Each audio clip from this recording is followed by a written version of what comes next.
Welcome back again. In this section, we jump into part 3 of chapter 10, Gender Studies in Indian Writing in English. Now, this part is crucial, not just for the syllabus, but for your score. Because UGC NET has consistently asked 1 or 2 questions from this area, and this session is crafted directly from previous year questions. So, if you stay till the end, you're not just learning theory, you're unlocking marks. But before we dive into texts and authors one by one, let's first understand the critical landscape that shapes this field. We begin with a major scholarly contribution, Gendering the Narrative, Indian English Fiction and Gender Discourse. This powerful collection of essays examines how gender roles are constructed, resisted, or reimagined in Indian English fiction. It shows us how literature itself becomes a battlefield, a site where identity, power, and culture are constantly negotiated. These essays don't just analyze characters, they interrogate the very structure of storytelling, pushing us to read with a feminist and intersectional lens.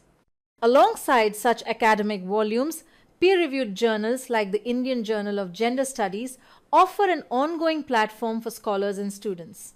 These journals make space for interdisciplinary dialogue, blending literary criticism with sociology, politics, and cultural theory. They remind us that gender isn't just a character trait in a novel. It's a system, a discourse, a struggle. And now, let's turn to something truly foundational, Manushi, a journal about women and society founded way back in 1978. This was not just a journal, it was a revolution in print. Manushi brought feminist scholarship and grassroots activism together on the same page. It documented the voices of rural women, Dalit thinkers, and marginalized activists long before the mainstream academic world caught up. Through essays, interviews, and literary criticism, Manushi showed us how theory lives and struggles in the real world. It created a bridge between intellectual debates and lived experience. And it continues to be a vital archive for understanding how gender intersects with caste, class, and state policy in India. So, before we begin reading individual texts or discussing major figures, remember this. Gender studies in Indian English literature is not just about women or sexuality. It's about power. It's about voice. And it's about reclaiming the right to narrate, to resist, and to imagine otherwise. Let's begin. Tarabai Shinde, writing in 1882, gave India its first modern feminist text, Stri Purush Tulana, or a comparison between women and men. In a fearless critique of both patriarchy and caste, she exposed the double standards buried in religion and social customs. Emerging from the Satyashodhak Samaj, her voice was radical, intersectional, and years ahead of its time. Though ignored in her day, today she stands tall as a pioneer of feminist resistance in colonial India. Let's turn now to K. Saraswati Amma, a bold, unflinching feminist voice writing in Malayalam from the late 1930s. Her short stories, collected across 12 volumes, dared to challenge the moral duplicities of patriarchy. Whether in her provocative essay, Purushan Marila Talokam, or her fiercely independent female protagonists, Saraswati Amma refused to play by society's rules. Her characters rejected domesticity, demanded autonomy, and explored sexual self-determination.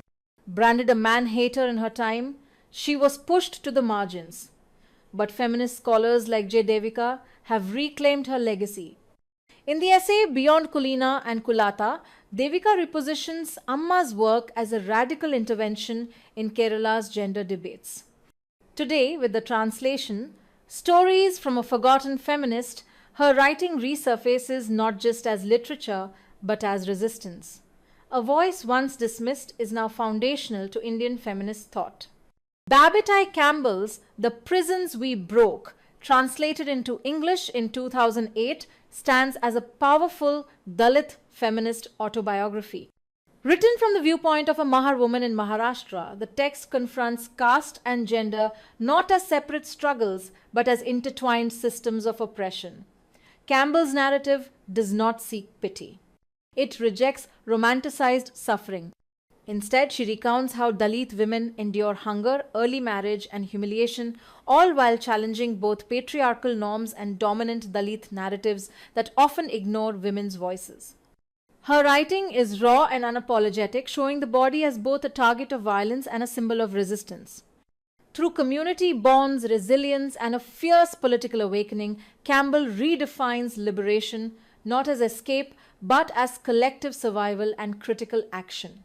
Her voice remains vital in reimagining gender justice through the lens of caste. Uma Chakravarti is a pioneering feminist historian whose work has transformed how we understand caste, gender, and power in Indian history.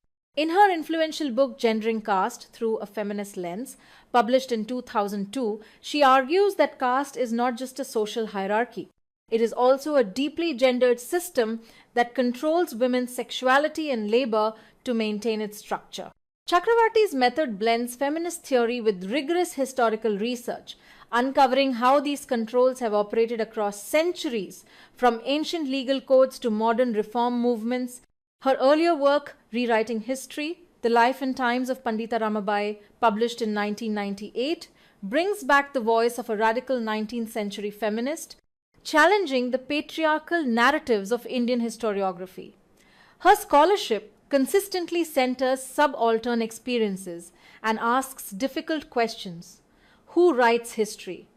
Whose stories are told? And what truths are silenced? Through this lens, Chakravarti invites us to see history not as fixed but as a site of struggle and reimagination. Rajaswari Sundar Rajan is a leading feminist thinker whose work bridges literature, law, and post-colonial critique. In Real and Imagined Women in 1993, she explores how cultural and political narratives shape and often distort women's realities. Her follow-up, The Scandal of the State in 2003, reveals how the Indian state regulates women's bodies and citizenship. Through sharp analysis, Rajan exposes the gap between symbolic representation and lived experience, making her work essential to feminist and post-colonial studies. Amar Nath Prasad's Feminism in Indian Writing in English offers a wide-ranging critique of how gender is explored in modern Indian English literature. Published in 2001, the book examines fiction, poetry, and drama to highlight themes of identity, resistance, and empowerment. By spotlighting both iconic and emerging voices, Prasad underscores literature's power to challenge patriarchy and inspire feminist change. His work remains a key resource in understanding feminist trajectories in Indian literary studies. What if the movies we watch aren't just entertainment, but powerful tools shaping how we see the world? M.K. Raghavendra, Seduced by the Familiar, published in 2008, dives into the heart of Indian popular cinema. Not to dismiss it as mere melodrama, but to reveal how it constructs ideas of nationhood, morality, and identity. From heroes to villains, every frame carries a message. Raghavendra shows us that even the most familiar stories can seduce us into believing deeper truths about who we are. Sarojini Sahu, born in 1956, is one of the boldest feminist voices in contemporary Indian literature. In her landmark work Sensible Sensuality, published in 2010, she speaks openly about female desire, autonomy, and the everyday pressures women face. Sahu doesn't just question patriarchy. She invites us to rethink how we define womanhood itself. Grounded in Indian realities but speaking to global feminism, her voice is both fearless and deeply rooted. What happens when gender doesn't stand alone but walks hand in hand with caste, class, religion, and nationalism? In Gender and Politics in India, published in 1999, Nivedita Menon shifts the conversation. She challenges narrow ideas of womanhood and invites us into a radical, intersectional lens.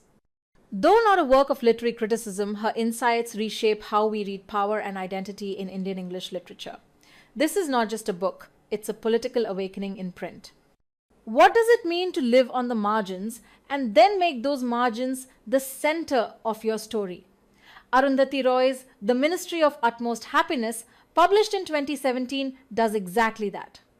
Through the character of Anjum, a transgender woman who finds home in a graveyard-turned-sanctuary, Roy builds a space for those society tries to erase. Hijras, Dalits, Muslims, the displaced and the silenced. The novel blurs the lines between the living and the dead, between grief and resilience, between exclusion and belonging. But Roy doesn't stop with one narrative. Her earlier novel, The God of Small Things, gave us Ammu, a woman crushed under the weight of caste and patriarchy. Her transgressions aren't just personal choices, they're punishable acts in a society built to keep women in line. Roy uses fiction not to escape reality, but to confront it. And she does it with a voice that is both poetic and political. Her work lives at the intersection of gender, caste, class, religion, and sexuality. She doesn't isolate gender oppression. She shows us how it weaves into everything else. Roy isn't a theorist in the academic sense, but her writing does the work that theory often aims to do. It provokes, it questions, it reveals. Her novels are more than stories. They are acts of resistance. And her essays, sharp, fearless, and always on the side of the unheard. Roy reminds us that storytelling is a form of activism. That literature can unsettle, expose, and reimagine the world. In doing so, she becomes not just a writer, but a powerful voice in feminist thought. One that dares to speak from the edges and demands that we listen. Why does Kalyani Thakur call herself Charal? Because reclaiming a slur is resistance in motion. In Ami Keno, Charal Likhi. Why I Write as a Dalit She shatters silence with every word. A Bengali Dalit poet and activist, she challenges both caste oppression and the blind spots of Savarna feminism. Her voice rises from the margins, demanding that feminist discourse make room for the realities of Dalit women. This is not just writing, it's survival turned into strength. What does it mean to carry the weight of tradition in a foreign land? To be a woman whose silence says more than her words ever could? In Interpreter of Maladies, published in 1999, Jhumpa Lahiri captures the quiet complexities of immigrant life where identity is always in motion and gender is never just a personal matter. Through her delicate, precise prose, Lahiri invites us into the lives of characters caught between continents, between generations, and between expectations. Take Mrs. Das, for instance. A tourist in India, seemingly ordinary, yet carrying untold emotional baggage. Or the narrator of A Temporary Matter, who moves through grief in a marriage that's slipping through her fingers. These women are not symbols or ideals. They are real, flawed, and deeply human. Lahiri doesn't offer grand gestures or dramatic feminist declarations. Instead, she shows us the slow, aching unraveling of lives shaped by marriage, motherhood, memory, and the subtle weight of cultural duty. In Lahiri's world, gender is never isolated. It's entangled with migration, with class, with generational silence. Her characters live in the margins of both their old world and their new one, trying to claim space for themselves in relationships and in memory. There's no forced resolution, no easy empowerment. Just a quiet insistence that these emotional textures matter. And in that silence, Lahiri delivers a radical truth that the most personal stories can be the most political. Through the ordinary rhythms of diasporic life, Interpreter of Maladies becomes a vital text for transnational feminist thought. Lahiri's women don't shout to be heard. But if you listen closely, their stories echo long after the last page is turned. What does it mean to speak after violence, when silence is the norm and justice feels distant? In Undoing Impunity, published in 2016, Geetha takes us into the heart of this question. A feminist scholar and historian, Geetha, unpacks how systems, legal, cultural, and social, conspire to erase the voices of survivors. In South Asia, she argues, impunity is not just legal failure. It is the daily, quiet denial of recognition. Getha's work doesn't stop at gender. Her co-authored book, Towards a Non-Brahmin Millennium, traces the radical roots of anti-caste politics, bringing thinkers like Eothi, Thas, and Periyar back into the center of our conversations. As a translator of Tamil literature, Getha opens doors to voices too often ignored, bridging language, caste, and ideology. Her voice is calm but unflinching. Her message is clear. Justice isn't just about punishment. It's about hearing what society refuses to hear and undoing the silence that impunity demands. In Myself Mona Amit, published in 2001, Dayanita Singh doesn't just take photographs. She tells a life. Centered on Mona, a trans woman in Delhi, the book blends portraits, letters, and raw moments into a powerful visual novel. Singh lets Mona speak, breaking away from the gaze of traditional photojournalism. What emerges is not just a story about identity, but a radical act of collaboration, memory, and respect. It's photography with a soul and a voice. Published in 1982, Women of Palestine by Ellen Siegel gives voice to the women living under Israeli occupation. Through interviews and personal stories, Siegel reveals how political struggle is deeply gendered. These women are not just witnesses to conflict, they are its frontline challengers. As caregivers, activists, and resistors, they redefine resistance itself. This isn't just a book about war, it's about the courage of women holding history in their hands. Published in 1980, Indian Women in Struggle brings together voices from India's grassroots. Women fighting for land, labor, and justice. Edited by Lotika Sarkar and Sheba Chachi, this anthology weaves stories of resistance across caste, class, and geography. It's not just about protest, it's about presence. These women step into public life, challenge power, and reshape history. Their struggle is not silent, and this book makes sure we hear them. Now, let's move into another section, which is minority and queer criticism in Indian literature.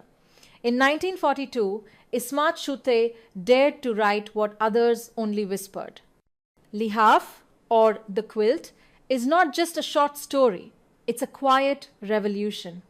Told through the eyes of a young girl, it unveils a world hidden beneath silk covers and heavy silence. Begum Jan, trapped in a loveless marriage, seeks warmth not from her husband but from her devoted companion, Rabbu. The intimacy they share, suggested but never spoken, disturbs the child narrator and society at large. What Chughtai captured was not just female same-sex desire, but the ache of being unseen, unloved, and unheard. Her work challenged the norms of marriage, gender, and morality in a society eager to pretend such desires didn't exist. Lihaaf led to an obscenity trial, but Chughtai stood her ground. With wit, with clarity, and with courage. More than 80 years later, The Quilt still stirs. Not because of what it hides, but because of what it dares to reveal. That silence can be louder than speech, and desire, even in whispers, demands to be heard. In Ice Candy Man, published in 1988, Bapsi Sidhwa brings the partition of India into startling focus. Not through headlines or heroes, but through the wide eyes of a young Parsi girl named Lenny.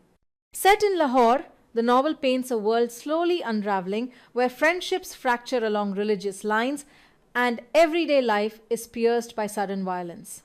At its heart is Aya, Lenny's caretaker, whose beauty draws attention but also danger. Through her, Sidhwa shows how women's bodies become battlegrounds in times of national crisis. As tensions rise, personal choices collapse under the weight of politics. Sidhwa's feminist lens doesn't just spotlight victims. It traces the agency, resilience, and heartbreak of women caught in a storm they didn't create. By centering a Parsi narrator, the novel also explores what it means to be a minority. Watching, fearing, never fully belonging. Ice Candy Man isn't just a story of partition, it's a story of survival, silence, and the small human costs of historical change. In 1999, Hoshang Merchant gave Indian queer voices a space they had long been denied. Yarana, Gay Writing from India, wasn't just an anthology, it was a declaration. As India's first openly gay poet, Merchant brought together stories of desire, defiance, and identity from across the nation.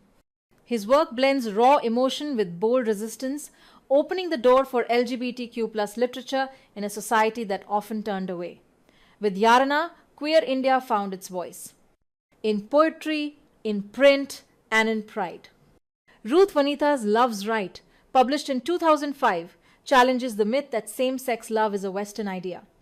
A leading scholar and co-founder of Manushi, Vanita, traces the deep roots of queer relationships in both Indian and Western traditions. Her work reclaims forgotten histories, from ancient texts to modern debates, showing that love, no matter the gender, has always belonged here. With clarity and conviction, she places queer desire firmly within India's own cultural legacy.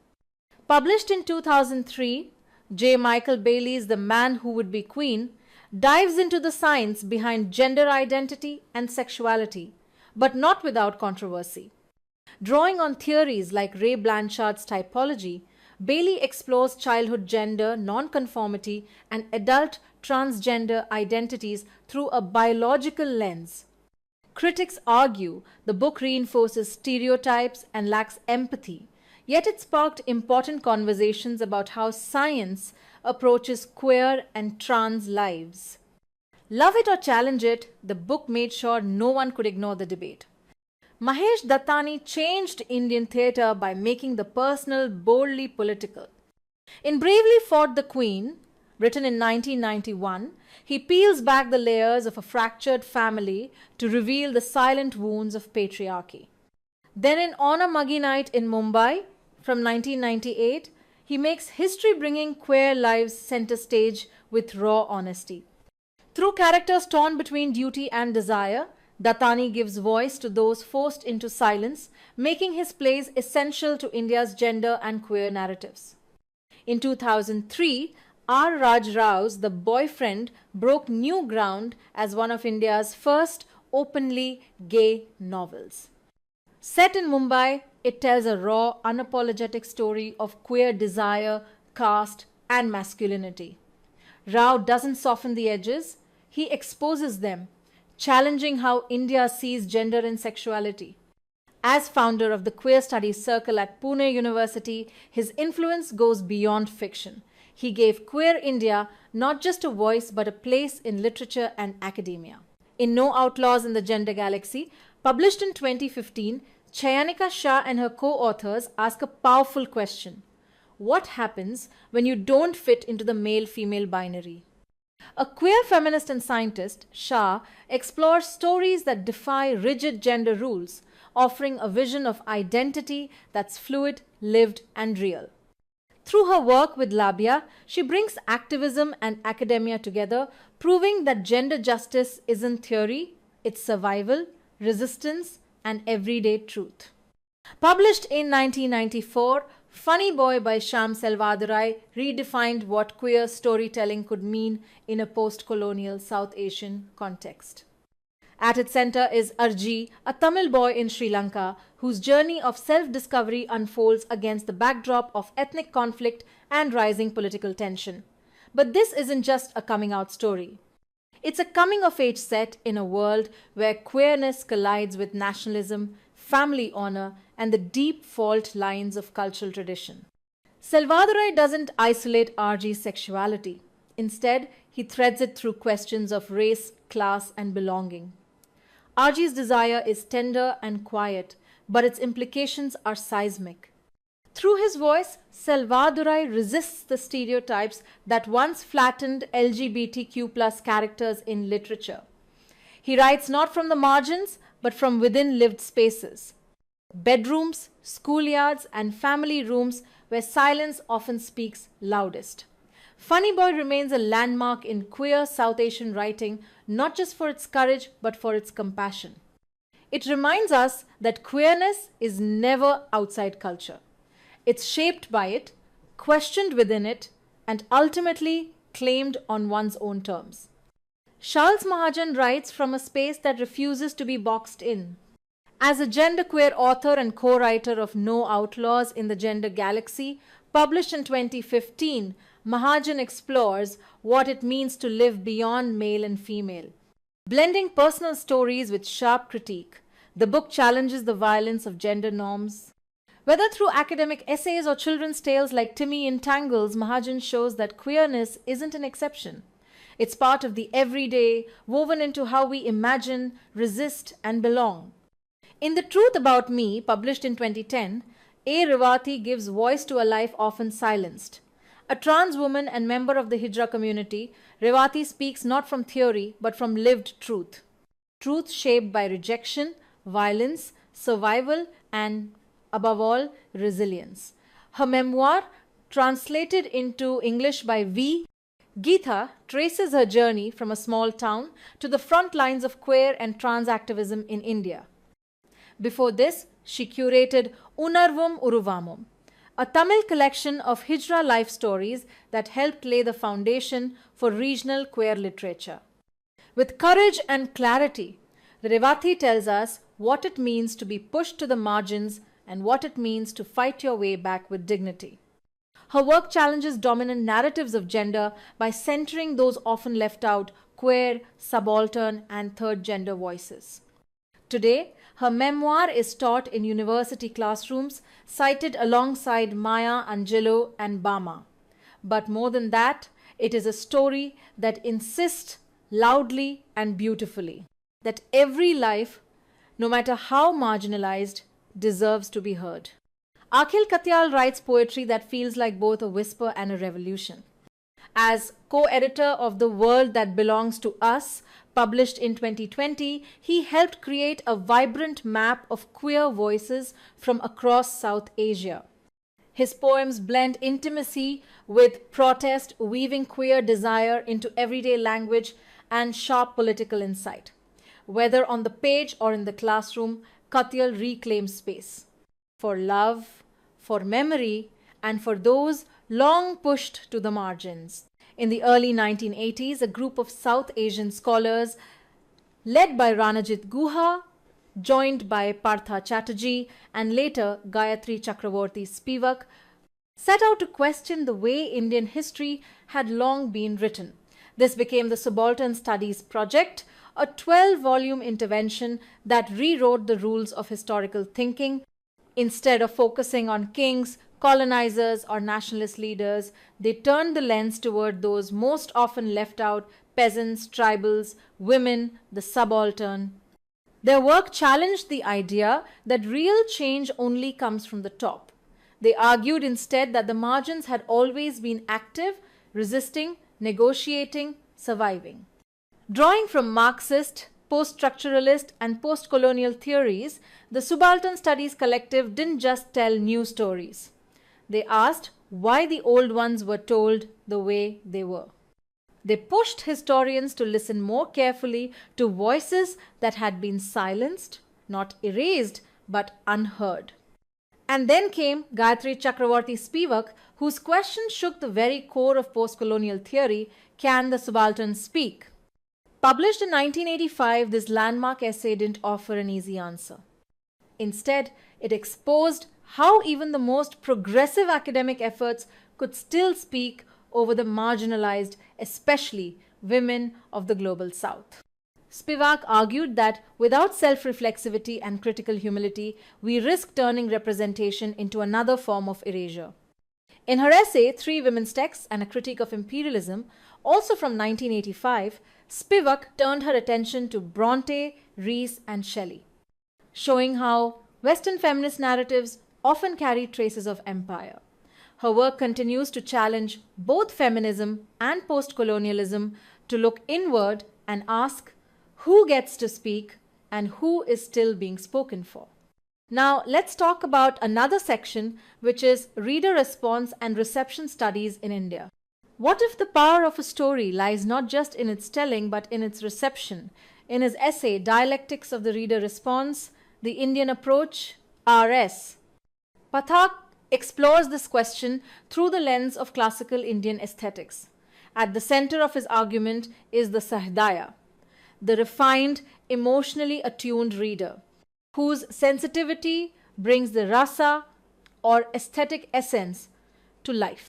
Pathak draws from great thinkers like Anandavardhana and Abhinavagupta to show how Indian poetics has long understood meaning as something co-created.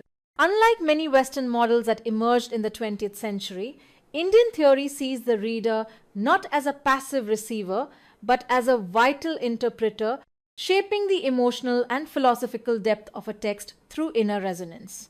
His work invites us to see reading as a deeply personal yet culturally rooted act where intuition, experience, and shared tradition breathe life into words. By bridging Sanskrit poetics with contemporary literary theory, Pathak reminds us that India's critical traditions have always anticipated global ideas about literature, meaning, and the reader's role in both. In Western and Eastern poetics, K.M. Tharakan brings two worlds into thoughtful conversation. I.A. Richards from the West and Abhinavagupta from India. Published as a comparative study, the work explores how each tradition sees the reader not as a passive observer, but as the key to unlocking meaning. Richards approaches literature through psychology and affect, focusing on how words shape a reader's emotional and intellectual response. Abhinavagupta, drawing from the Rasadvani tradition, speaks of rasa, the aesthetic essence awakened in a sensitive reader. Tharakan places these ideas side by side, revealing both their shared insights and their unique cultural roots. What emerges is a nuanced, cross-cultural framework that honors difference without forcing sameness. Tharakan's study doesn't just compare theories. It shows us how literature lives between the lines, in the reader's mind, and across traditions. His work continues to guide scholars seeking a deeper, global understanding of how we engage with texts. P.K. Rajasekharan brings postmodern critique to Malayalam literature with sharp insight and historical depth. In his study of Indulekha, he uncovers how editorial changes over time reshaped the novel's meaning and impact. By tracing these shifts, Rajasekharan shows how readers don't just receive a text. They inherit a version shaped by cultural and ideological filters. His work highlights the evolving dance between text, reader, and context, redefining how we understand literary reception in regional Indian traditions. Jyotsna Krishnan brings reception theory to the vibrant world of Kathakali, showing that performance is never a one-way act. For her, the audience is a co-creator, emotionally and intellectually shaping the meaning of what unfolds on stage. Drawing from reader response theory, she explores how rhythm, gesture, and story engage cultural memory to evoke rasa. In Krishnan's view, Kathakali isn't just performed, it's interpreted, lived, and completed through the eyes of the beholder. So, that brings us to the end of chapter 10. I know it stretched over 30 minutes again, but trust me, it's absolutely worth it. Across all three parts, you've spent nearly 1.5 hours with this chapter. And in that time, you've quietly secured 5 potential questions in the exam. That's 10 solid marks already in your pocket.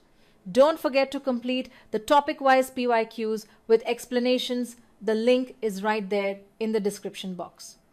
And if you haven't already, do consider joining our free online course where we are committed to helping you master all 100 marks with clarity, confidence, and strategy. Until next time, farewell, and I'll see you in our next session where we keep learning, keep building, and keep moving one step closer to that UGC NET qualification.